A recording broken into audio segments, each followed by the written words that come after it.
The following is a presentation of the Missouri Sports Network.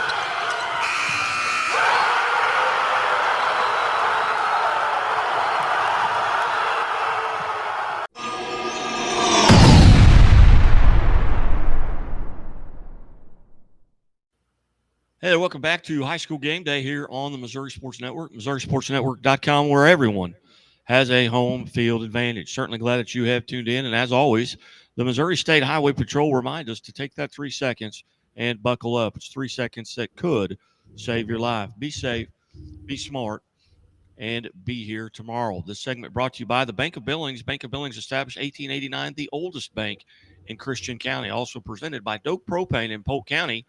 For all your propane needs, see the folks at Doak. We go to Stockton High School now, bringing Stockton Tiger head football coach Luke Rader. Coach Rader, thanks for your time today. Hey, glad to be here. Thanks for having me. Coach, a tremendous season a year ago. You finished 8-3, at the end of last year.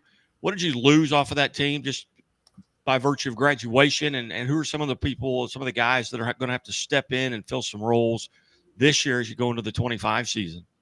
Yeah, had a big senior class last year, had 10 seniors and just good people, good football players. Obviously, when you have a good season, that is the case.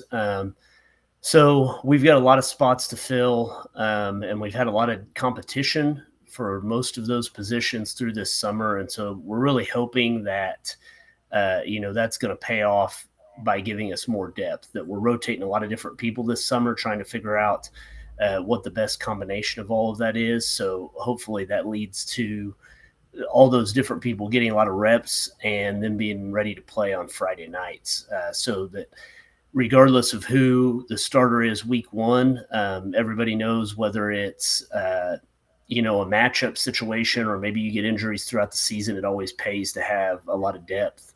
And so we're hoping that pays off this season. You talk a little bit about the summer, what you did. What was your summer like? What were the numbers like? Did you participate in camps, 7-on-7? What was it like for the Tigers? Yeah, we did some 7-on-7 here. We went to Sircoxie one night this summer, and then we hosted a one-day camp here, and we went to Branson for their camp. And so our participation was good overall. I think we've got a lot of kids that are bought in.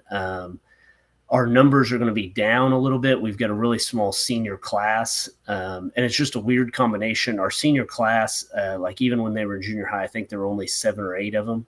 And, one moves away. You have a couple that don't play, things like that. And then our incoming freshman class, same deal, where it's just a really small class and always has been. So those two classes being there together, our numbers will be down a little bit, but the kids that are playing, had pretty good commitment throughout the summer. So that's always encouraging. Tell us a little bit about your coaches, your assistant coaches. Did you retain a lot of them? Did you bring anybody new in? So we've been really, really fortunate to put together the staff we have. Jared Hansen was head coach at Miller. He's had head coach experience out in Kansas, and he joined us a few years ago.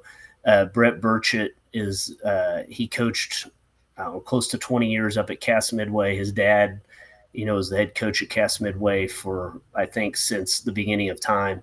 And he joined us a few years ago also. And, then we've got Gavin Kinney, who's from Stockton originally, a lot of ties to the community there and does a really good job with the kids. Josh Short actually comes over from Sheldon, so we co-op with Sheldon, and they provide a coach, and he drives those kids over. And he's awesome, just extremely hardworking. Chance Edens is a young guy we added a couple years ago, and it's always, I've gotten old enough now where it's nice to have those young guys that have the energy and they can relate to the kids really well. And then junior high wise, Kyle Freeze is another Stockton guy that is from here. And I mean, as far as junior high coaches go, he's going to be hard to beat, the amount of time and effort he puts into it. And then Camden Burns helps him with that too. And Camden's really knowledgeable, again, for a junior high coach. he's pretty good. Outstanding. Well, Coach, you got we kick it off for real here on Monday, the 11th. Between the 11th and the 22nd, that 12 days there, what are your goals? As you get into the jamborees there on the 22nd. Obviously, you want to stay healthy during that time, but do you have any other goals that you're trying to meet with this team? So, one thing that's tough at a small school and probably any size school is trying to figure out in practice who your varsity players are. And like I said, we've got a lot of positions where we've got multiple guys competing.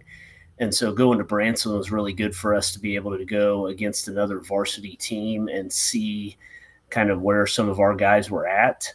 And then it also showed some areas we need to work on. So we've got a lot of things we need to fix that we saw in Branson that were kind of exposed there.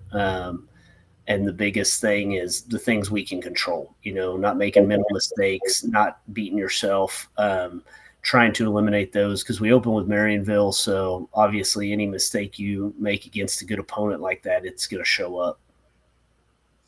As you mentioned your schedule, you open up at Marionville there on the 29th. With regards to last year's schedule, has anything changed? Is pretty much the same schedule, just switching home and away?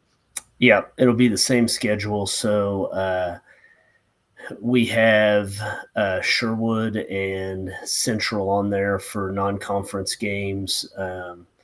Marionville, Miller, Ash Grove, Sircoxie, and then in the season with Skyline, Diamond, Pierce City to round things out. So, I really think our conference has improved over the years, and a lot of that is some consistency in the coaches. You've got a lot of coaches that are staying longer in those roles and being able to build programs. Very good. Well, Coach, I'm looking forward to the season, probably not as much as you and the players are, but I always enjoy, posting up here on a Friday night, doing the live scoreboard show. And I also enjoy I'm president of the Springfield Area Quarterback Club, which you were a part of last year on occasion, and we'll get those schedules out here. I'm waiting on Springfield Public Schools athletic director Josh Scott. He's going to get back with me to see if he needs to make any changes there on his schools, and then we'll send those out. And we'll look forward to getting to hook up with you there at the Springfield Area Quarterback Club. Awesome. Enjoy it. You're watching the Missouri Sports Network here on High School Game Day on the MissouriSportsNetwork.com, where everyone has a home field advantage. And now word from Central Bank. Things are a little tight for Terrence right now. But they won't be for long, because Central Bank makes it easier for customers like Terrence to dream bigger. More room would be nice. With mortgage solutions that can open the door to more space. That's what I'm talking about. For his growing family. Growing family? Honey, guess what? You got this, buddy.